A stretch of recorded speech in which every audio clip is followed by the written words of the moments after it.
نبی کی اولاد امام حسن ہو گئے، نبی کی اولاد امام حسین ہو گئے۔ اب انا آتینا کل کوثر کا ترجمہ کرو، بے شک ہم نے آپ کو حسن عطا کیا، بے شک ہم نے آپ کو حسین عطا کیا ہے، کیونکہ قرآن کی دوسری آیت نے واضح کر دیا۔ اب ذرا سامعین سمجھنے کی کوشش کرو، امام اللہ تبارک و تعالیٰ کی بارگاہ میں امام حسن کا کیا مقام ہے، امام حسین کا کیا مقام ہے، علی کا کیا مقام ہے، فاطمہ کا کیا مقام ہے۔ اس ضمن میں پروردگار عالم کے کلام کی ایک اور آیت کریمہ مجھے یاد آتی ہے، سورہ احزاب 22واں پارہ کی دوسری آیت کریمہ۔ اللہ جل شانہ ارشاد فرماتا ہے، انما یرید اللہ لیذھب عنکم الرجس اہل البیت ویطہرکم تطہیرا۔ میرے آقا صلی اللہ علیہ وسلم ہیں، حضرت علی، حضرت فاطمہ، حسن و حسین ہے، ایک چادر کے تلے ہیں۔ اور آقا علیہ السلام پر جب یہ آیت اتری، اللہ کے نبی نے فرمایا، اللہم ہؤلاء اہل بیتی، اے اللہ جس آیت کریمہ میں اہل بیت کا جملہ تو نے کہا کہ اے اہل بیت، اے مصطفیٰ کے گھرانے والوں، اے مصطفیٰ کے گھر میں رہنے والوں، سنو، اللہ کا یہ ارادہ ہو چکا ہے کہ تم سے ہر طرح کی ناپاکی کو دور فرما دے، عملی ناپاکی ہو، فسقی ناپاکی ہو، اعتقادی ناپاکی ہو، ظاہری ناپاکی ہو، باطنی ناپاکی ہو، ہر طرح کی ناپاکی کو دور فرما دے۔ رجس کا یہی معنی ہے، انما یرید اللہ لیذھب عنکم الرجس اہل البیت ویطہرکم تطہیرا۔ خدا کا صرف یہی ارادہ ہی ہو چکا ہے، خدا یہی چاہتا ہی ہے کہ ہم اہل بیت سے ناپاکی کو دور کریں اور اسے مکمل طور پر مطہر کر دیں، پاک کر دیں۔ اب بتائیے، علی ہے سامنے، حسین ہے سامنے، فاطمہ، حسن، یہ سب سامنے، نبی کہہ رہے اللہم ہؤلاء اہل بیتی، اے اللہ یہ میرے اہل بیت ہیں۔ کھل کر سمجھ میں آ گیا کہ آج دنیا حسینی خاندان کو اہل بیت سے یاد کرتی ہے، حسنی خاندان کو اہل بیت سے یاد کرتی ہے، اس لیے نہیں کہ یہ ان کا اندیہ اور نظریہ ہے، بلکہ اس لیے کہ وہ مصطفیٰ کا فرمان ہے۔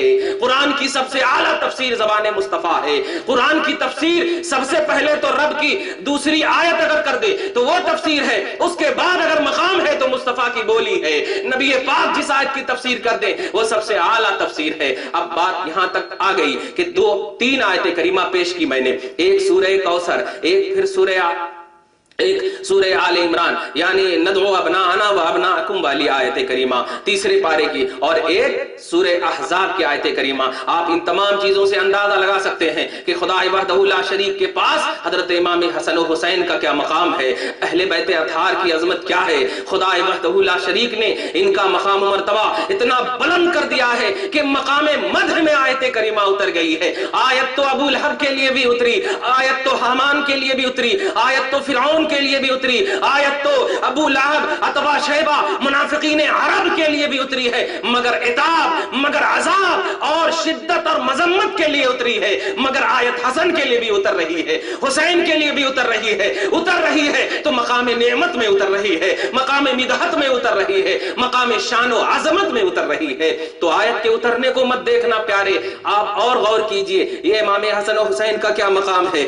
آپ اندازہ لگائیے اللہ تبارک و تعالیٰ کے رسول صلی اللہ علیہ وسلم پر اترا ہوا پیارا کلام، اس کی مقدس سورہ پاک، سورہ دہر جسے سورہ انسان بھی کہتے ہیں، 29ویں پارے کی مقدس یہ سورت اور اس کی آیت نمبر 7 یا آیت نمبر 6 اور 7 آیت نمبر ہے۔ ان دونوں آیتوں کا ترجمہ سننے سے پہلے پس منظر سن لیجئے۔ حسنین کریمین بیمار ہو جاتے ہیں، امام حسن بیمار، امام حسین بیمار، فاطمہ تڑپ اٹھتی ہیں، علی پاک کا دل لرز جاتا ہے، اور آپ حضرت فاطمۃ الزہرا رضی اللہ تعالی عنہا کی مقدس کنیز حضرت فیضات گول ہے، فضہ، یہ بھی آپ کی کنیز، یہ بھی تڑپ جاتی ہیں۔ حسنین کریمین بیمار ہیں، ظاہری اعتبار سے پریشان حال گھر والے، علی پریشان، فاطمہ مضطرب، علی حیران، فاطمہ پریشان، فاطمہ کا دل لہو لہان، نبی پاک صلی اللہ علیہ وسلم کی چہیتی کا دل ٹوٹتا ہے،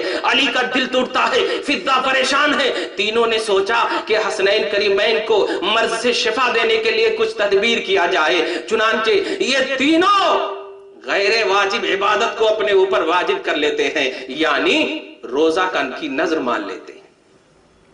اب غور کیجئے، روزہ رمضان میں صرف امت محمدیہ پر فرض ہے، اس کے علاوہ روزہ نفل ہے یا نذر کا اگر ہے تو وہ واجب ہے۔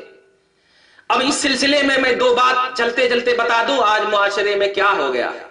نظر کا نام لیتے، نظر و نیاز کا نام لیتے، شرک و بدعت کا اتہام، شرک و بدعت کی تہمت، شرک و بدعت کا الزام لگ جاتا ہے کہ غیر اللہ کے لیے نظر و نیاز ماننا حرام ہے، معاذ اللہ شرک ہے۔ سمجھ میں یہ نہیں آتا کہ حرام اور شرک میں ان لوگوں نے کوئی ڈیوائیڈ یا تفریق سمجھی ہے یا نہیں۔ یاد رکھیے، شرک وہ گناہ ہے جو کبھی بھی معاف نہیں ہو سکتا ہے، حرام مرتکب کبیرہ کو کہتے ہیں۔ حرام ہمیشہ جہنم کا سبب نہیں بناتا، تو اب حرام اور شرک کی ایسی ڈیوائیڈنگ، ایسی تقسیم ہے کہ دونوں ایک جگہ میں نہیں آ سکتی ہے۔ اب ذرا بتائیے یہ دونوں ایسی چیز ہے۔ خیر، میں بتانا یہ چاہتا ہوں کہ اللہ کے بندو غور کرو، نظر و نیاز مطلق طور پر اگر غیر اللہ کے لیے شرک ہو جائے تو پھر شریعت کا جنازہ ہی نکل جائے گا۔ نظر کی 2 صورتیں ہیں، شریعت کے باب میں نظر کی 2 صورتیں ہیں، ایک کو نظر شرعی کہتے ہیں اور ایک کو نظر عرفی کہتے ہیں۔ نظر شرعی یہ ہے کہ غیر واجب عبادت کو اپنے اوپر واجب کر لینا، مستقبل میں ہونے والی چیز کے سلسلے میں یہ کہنا مولا میرا بیٹا کامیاب ہو گیا تو تیرے لیے 2 روزہ رکھوں گی یا رکھوں گا، مولا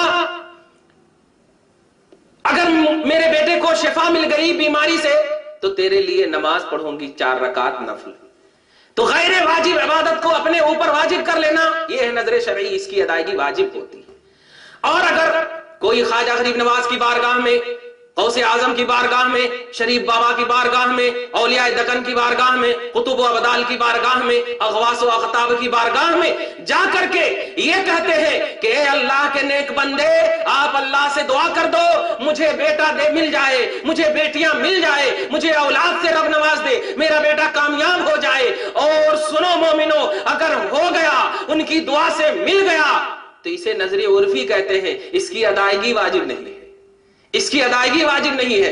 ڈائریکٹ رب العالمین سے کوئی اگر کہتا ہے مولا اگر تو نے اولاد دیا تو میں تیرے لیے یہ، اگر تو نے بیماری سے شفا دیا تو میں تیرے لیے یہ کروں گا یا کروں گی، تو سنو اس کی ادائیگی واجب ہے، کوئی نظر عرفی کی ادائیگی شریعت واجب نہیں کہتی ہے۔ اور نظر عرفی کی اور مثال آپ کو دے دوں کہ ایک شاگرد ہے اپنے استاذ کی محنت اور مشقت کے بعد دیکھ کر کامیاب ہونے کے بعد اپنے استاذ کو لے جا کر کے گفٹ پیش کرتا ہے، نظر پیش کرتا ہے، نذرانے پیش کرتا ہے، مٹھائی کی شکل میں، پیسے کی شکل میں اور دیگر چیزوں کی شکل میں۔ تو یہ ساری چیزیں جو نظر و نیاز کے اعتبار سے پیش ہو رہی ہیں، یاد رکھنا اسے بھی نظر و نیاز کہا جاتا ہے، مگر یہ نیاز یا نظر و نیاز یہ شرعی نظر و نیاز نہیں، اسے عرف عام میں نظر و نیاز کہا جاتا ہے۔ یہی وجہ ہے کہ ایک استاذ نے اگر شاگرد کو پڑھا دیا تو شاگرد کچھ نہ بھی لا کر کے دے گا تب بھی استاذ کا وہ محبوب ہوگا۔ اگر شاگرد کامیاب ہے تو استاذ کی نگاہیں ایسے ہی خوش ہو جائیں گی۔